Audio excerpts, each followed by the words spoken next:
ವಿಧಾನಸೌಧ ನಮ್ಮ ಕರ್ನಾಟಕದ ರಾಜಕೀಯ ಮತ್ತು ಸಾಂಸ್ಕೃತಿಕ ಹೆಮ್ಮೆಯ ಪ್ರತೀಕ. ವಿಧಾನಸೌಧದ ಆರ್ಕಿಟೆಕ್ಚರ್ ಸಾಕಷ್ಟು ಚೆನ್ನಾಗಿದೆ. ನಿಯೋ ದ್ರಾವಿಡನ್ ಶೈಲಿ ಆರ್ಕಿಟೆಕ್ಚರ್ನ ಹೊಂದಿದ್ದು 1956 ಅಲ್ಲಿ ಇದು ಕಂಪ್ಲೀಟ್ ಆಗಿತ್ತು. ಸೊ ಇದೇ ಒಂಥರ ಫೇಮಸ್ ಆಗಿರುವಂತಹ ಒಂದು ನಮ್ಮ ರಾಜಧಾನಿಗೆ ಒಂಥರ ಹೆಮ್ಮೆಯ ಸಾಂಸ್ಕೃತಿಕ ಕಟ್ಟಡ ಅಂತ ಹೇಳ್ಬೋದು. ನಾರ್ಮಲಿ ಪಬ್ಲಿಕ್ಗಳಿಗೆ ಅಷ್ಟೇನು ಇದು ಅವಕಾಶ ಇರಲ್ಲ ಒಳಗಡೆ ನೋಡೋದಕ್ಕೋಸ್ಕರ ಎಲ್ಲ. ಬಟ್ ಇವಾಗ ಪುಸ್ತಕ ಮೇಳ ನಡೀತಾ ಇದೆ. ಮೊದಲ ಬಾರಿಗೆ ಅನ್ಕೊಂತೀನಿ ಪುಸ್ತಕ ಮೇಳವನ್ನ ವಿಧಾನಸೌಧದಲ್ಲೇ ಹಮ್ಮಿಕೊಂಡಿದ್ದಾರೆ. ಅದು ಇವಾಗ ಮಾರ್ಚ್ 3ರಂದು ಮುಗಿಯುತ್ತೆ. 27 ಫೆಬ್ರವರಿಯಿಂದ ಸ್ಟಾರ್ಟ್ ಆಗಿತ್ತು, 3-4 ದಿನ ನಡೆಯುತ್ತದು. ಸೊ ನನ್ನ ವಿಡಿಯೋ ನೋಡುವಾಗ ಆಲ್ಮೋಸ್ಟ್ 1 ದಿನ ಅಷ್ಟೇ ಉಳಿದಿರುತ್ತೆ. ನೀವೇನಾದ್ರು ಬೆಂಗಳೂರಲ್ಲಿದ್ದರೆ, ರಾಜಧಾನಿಯಿಂದ ಡೆಫಿನೆಟ್ಲಿ ವಿಧಾನಸೌಧ ಒಳಗಡೆ ಹೋಗುವಂಥ ಅವಕಾಶ ನಿಮ್ಗೆ ಸಿಗ್ತಾ ಇದೆ. ಎಂಟ್ರಿ ಯಾವುದೇ ರೀತಿ ಚಾರ್ಜಸ್ ಮಾಡಲ್ಲ. ಬಟ್ ನೀವು ಹೋಗುವಾಗ ID ಕಾರ್ಡನ್ನು ಕ್ಯಾರಿ ಮಾಡ್ಕೊಂಡು ಹೋಗಿ. ಆಧಾರ್ ಕಾರ್ಡನ್ನು ಕ್ಯಾರಿ ಮಾಡ್ಕೊಳ್ಳೋದು ಇಂಪಾರ್ಟೆಂಟ್ ಆಗಿರುತ್ತೆ. ಮತ್ತು ಯಾವುದೇ ರೀತಿಯ ಲಗೇಜನ್ನು ತಗೊಂಡು ಹೋಗ್ತೀರಾ ಅಂದರೆ ಒಳಗಡೆ ಅವಕಾಶ ಇರಲ್ಲ. ಈ book fair and cultural festival ನಡೀತಾ ಇದೆ. It was inaugurated by Chief Minister Siddaramaiah on Thursday. So 80% of the collections is dedicated to Kannada literature and rest to English and other languages. 50+ stalls ಇಲ್ಲಿ ಬಂದಿರೋದನ್ನ ನೋಡಬಹುದು, including book stalls ಮತ್ತೆ ನೀವು food stall ಗಳನ್ನ ಕೂಡ ಇಲ್ಲಿ ನೋಡಬಹುದು. ಖ್ಯಾತ ಲೇಖಕರಿಂದ ಹಿಡಿದು ಹೊಸ ಲೇಖಕರವರೆಗೂ ಕೂಡ ಬರೆದಿರುವಂತಹ ಬುಕ್ಗಳು, ಅವ್ರ ಜೊತೆಗೆ ಇಂಟರಾಕ್ಟ್ ಮಾಡುವಂತ ಸದಾವಕಾಶ ಕೂಡ ನಿಮ್ಗೆ ಇಲ್ಲಿ ಸಿಗುತ್ತೆ. ಬುಕ್ಸ್ ಗಳ ಬಗ್ಗೆ ಈಗಿನ ಜನರೇಷನ್ ಗಳಿಗೆ ಆಸಕ್ತಿ ಹೆಚ್ಚಲೆಂದು ಇದನ್ನ ಮಾಡಲಾಗಿದೆ. ಪ್ರತಿ ವರ್ಷನೂ ಕೂಡ ಹಮ್ಮಿಕೊಳ್ಳುವಂತಹ ಯೋಚನೆಯನ್ನು ಕೂಡ ಹೊಂದಿದ್ದಾರೆ. ಅದಾದ್ರೂ ಕೂಡ ತುಂಬಾ ಚೆನ್ನಾಗಿರುತ್ತೆ. ಒಂದ್ ವೇಳೆ ಇನ್ನ 1 ದಿನ ಉಳಿದಿದೆ, ನೀವೇನಾದ್ರೂ ಇದ್ರೆ ಡೆಫಿನೆಟ್ಲಿ ಇದನ್ನ ವಿಸಿಟ್ ಮಾಡಿ ಬುಕ್ಸ್ ಅನ್ನ ಕೂಡ ನೋಡಿ ಎಂಜಾಯ್ನ ಮಾಡಬಹುದು. ನಿಮ್ಮ ಪ್ರಾದೇಶಿಕ ಲೇಖಕರಿಂದ ಹಿಡಿದು ಅಂತಾರಾಷ್ಟ್ರೀಯ ಲೇಖಕರವರೆಗಿನ ಬುಕ್ಸ್ ಗಳನ್ನ ಒಂದೇ ಕಡೆ ನೋಡೋದಕ್ಕೆ ತುಂಬಾ ಖುಷಿಯನ್ನ ಕೊಡುತ್ತೆ.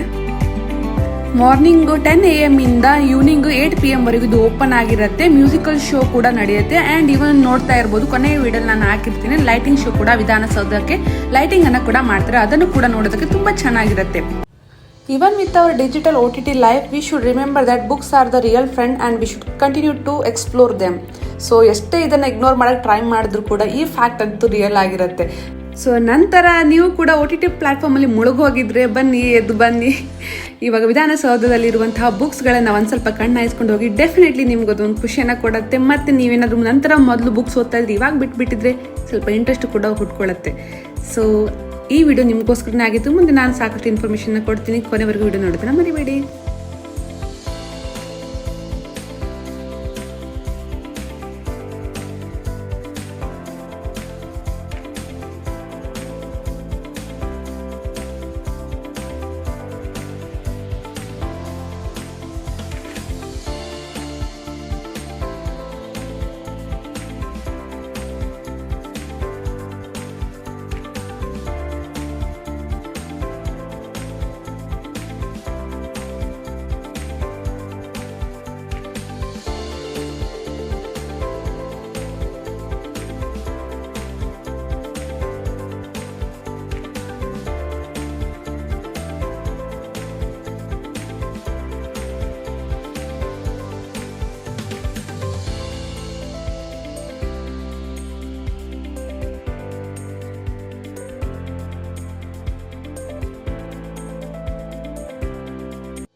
ಇಲ್ಲಿ ವಿಧಾನಸೌಧದ ಒಳಗಡೆ ಎಂಟ್ರಿ ಹೋಗೋಕೆ ಲೈನ್ ಅಲ್ಲಿ ಸರದಿ ಸಾಲಲ್ಲಿ ಹೋಗ್ಬೇಕಾಗತ್ತೆ. ID ಕಾರ್ಡ್ಗಳ ಚೆಕಿಂಗ್ ಆಗೋದ್ರಿಂದ ಸ್ವಲ್ಪ ತಡ ಕೂಡ ಆಗುತ್ತೆ. ಅಂಡ್ ಒಳಗಡೆ ಕಂಪ್ಲೀಟ್ ಆಗಿ ಹೋದ್ಮೇಲೆ ಅಲ್ಲಿ ಯಾವುದೇ ರೀತಿಯ ಫೋಟೋಗ್ರಫಿ ಅಲೌಡ್ ಇರಲ್ಲ.